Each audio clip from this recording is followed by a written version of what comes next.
प्रभु यीशु मसीह के नाम में सभी को जय मसीह की।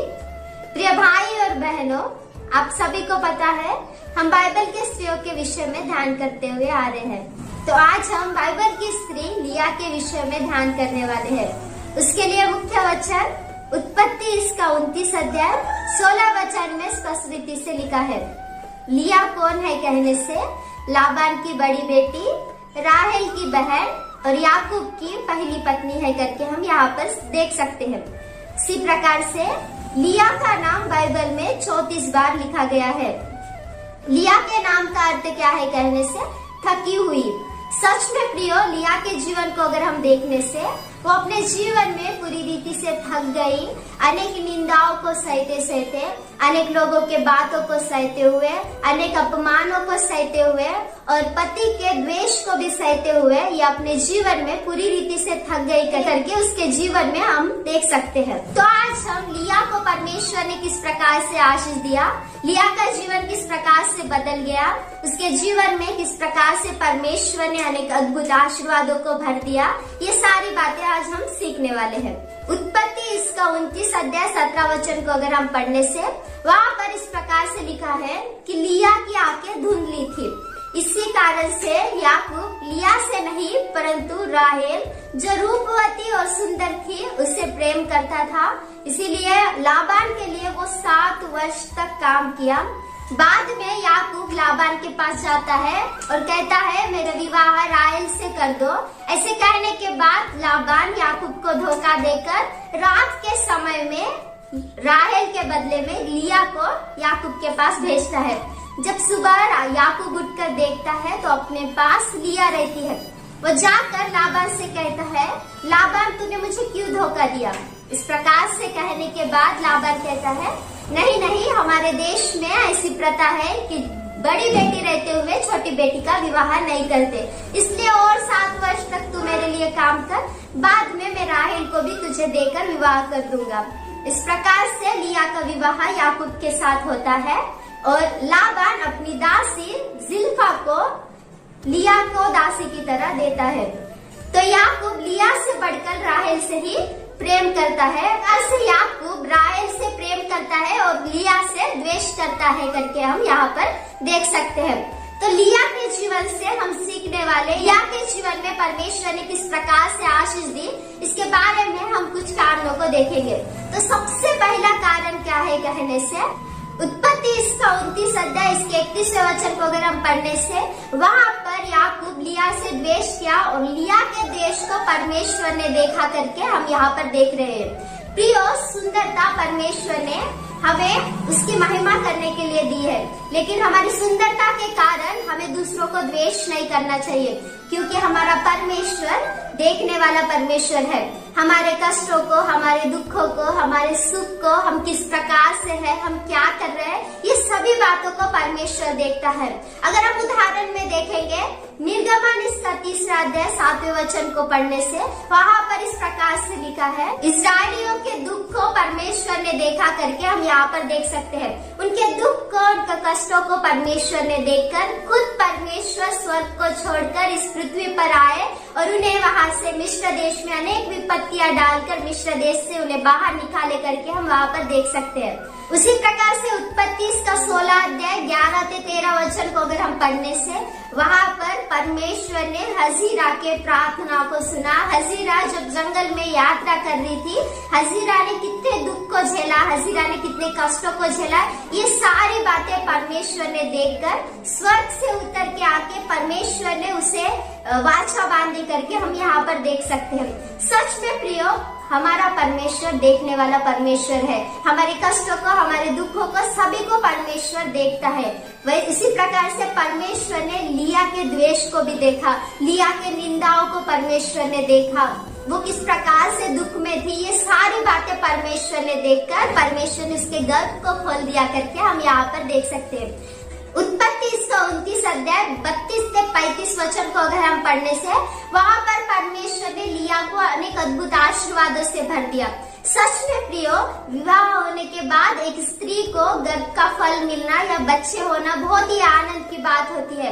उसने अनेक दुख को झेला, अनेक कष्टों को झेला, परंतु परमेश्वर ने उसे देखकर, उसके द्वेष को परमेश्वर ने देखकर उसे अनेक प्रकार के अद्भुत आशीर्वादों से भर दिया करके हम यहाँ पर देख सकते हैं। सचमुच लिया को देखने वाला परमेश्वर हमें भी देख रहा है। लिया को छुड़ाने वाला परमेश्वर हमें भी छुड़ाएगा, और लिया को जैसे जिस प्रकार से परमेश्वर ने आशीष दी, वो आशीष परमेश्वर हमें भी देगा करके ये सबसे पहले पॉइंट में हम सीख सकते हैं। जब परमेश्वर ने इसके गर्भ को खोलकर इसे पहला पुत्र दिया, तब लिया कहती है, परमेश्वर ने मेरे दुख को देखा, अब मेरा पति मुझसे प्रेम करेगा करके उसका नाम रूबेन करके रखा। जब दूसरी बार इसे पुत्र जन्मता है, तब लिया कहती है, मेरे द्वेष को परमेश्वर ने सुना, इसलिए उसके पुत्र का नाम शिमोन करके रखा। और तीसरी बार जब इसे पुत्र जन्मता है, तब ये कहती है, 3 पुत्रों को परमेश्वर ने मुझे दिया है, अब की बार मेरा पति मुझे मिल जाएगा करके उसका नाम लेवी करके रखा। इस प्रकार से लिया याकूब के लिए 3 पुत्रों को जन्म देती है, और वो सोचती है कि अब भी मेरे पति के प्रेम में बदलाव नहीं आया, मेरा पति मुझसे अब भी वैसा प्रेम नहीं कर रहा है करके अपने मन में सोचकर बहुत ही दुखी होती है।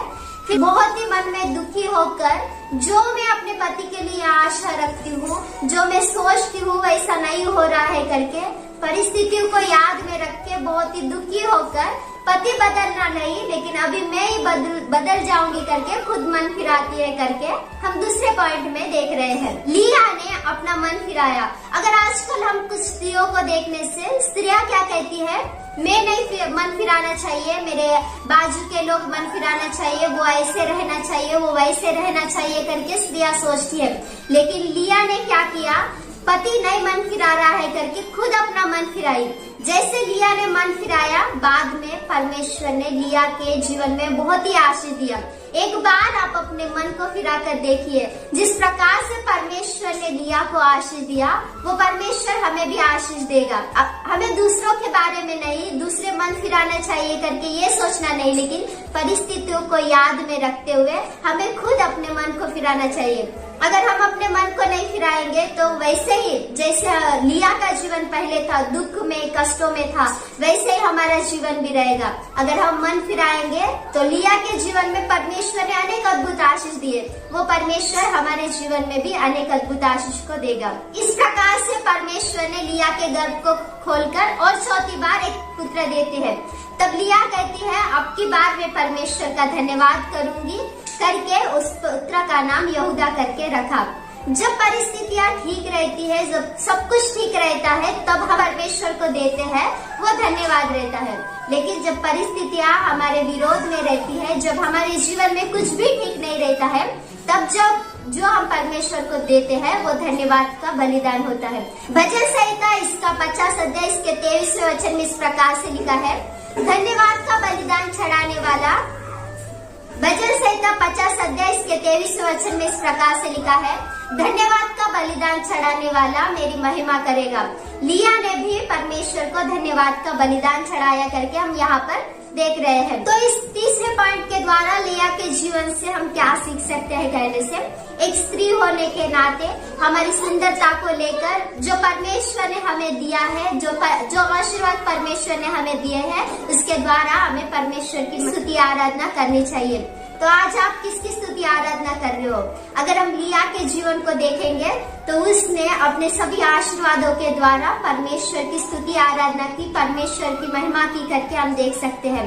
इस प्रकार से हम लिया के जीवन में देख रहे हैं कि तीसरे पॉइंट में इसने परमेश्वर की स्तुति आराधना की। तो स्त्री होने के नाते हमें परमेश्वर की आराधना करना चाहिए, परमेश्वर को धन्यवाद देना चाहिए करके हम यहाँ पर सीख रहे हैं। मत्ती रचित सुसमाचार इसका पहला अध्याय इसके दूसरे तीसरे वचन को पढ़ने से वहाँ पर इस प्रकार से लिखा है, अब्राहम से इसहाक उत्पन्न हुआ, इसहाक से याकूब उत्पन्न हुआ, याकूब से यहूदा और उसके भाई उत्पन्न हुए, यहूदा और तामार से फिरिस वजरेह उत्पन्न हुए। यहाँ पर यहूदा के बारे में लिखा है। यहूदा कौन है? यहूदा कौन है कहने से यहूदा लिया से जन्मा हुआ याकूब के लिए चौथा पुत्र है करके हम यहाँ पर देख सकते हैं। इस प्रकार से परमेश्वर ने लिया के जीवन में अनेक अद्भुत काम किए। सबसे पहली बात को अगर हम देखने, यहूदा के गोत्र का सिंह यीशु मसीह संसार में आने के लिए एक पात्र की तरह लिया को परमेश्वर ने इस्तेमाल किया करके हम यहाँ पर देख सकते हैं। यहूदा का गोत्र भी लिया के गर्भ से इस जन्मे है करके हम यहाँ पर देख सकते हैं। लेवी गोत्र से आए हुए याजक लोग भी लिया के गर्भ से ही आए करके हम देख सकते हैं। लिया की दासी जिल्पा से गाद और आशेर याकूब के लिए जन्मे करके हम देख सकते हैं। उसके बाद अगर हम देखने से लिया फिर गर्भवती होती है और इसाकार, जबूलून और दीना को पैदा करती है करके हम यहाँ पर देख सकते हैं। इस प्रकार से लिया के अनेक आशीर्वादों को परमेश्वर ने लिया के जीवन को किस प्रकार से बदला करके हम यहाँ पर सीख रहे हैं। लिया के द्वारा याकूब को 6 पुत्र और 1 पुत्री हुई करके हम यहाँ पर देख सकते हैं। इस प्रकार से अनेक आशीर्वादों के साथ परमेश्वर ने लिया के जीवन को भरा। आप भी देख रहे हैं ना, परमेश्वर ने लिया के जीवन में किस प्रकार से अनेक अद्भुत आशीषों से भर दिया। सबसे पहले तो ये किसी काम में नहीं आने वाली स्त्री थी, किसी को भी काम में, किसी के जीवन को काम में नहीं लाने वाली स्त्री की तरह लिया थी। अगर लास्ट में अनेक लोगों के हाथों से द्वेष की गई और पति के हाथ से भी द्वेष की गई, अनेक अपमानों को सहने वाली, अनेक निंदाओं को सहने वाली ये लिया थी करके हम यहाँ पर देखें।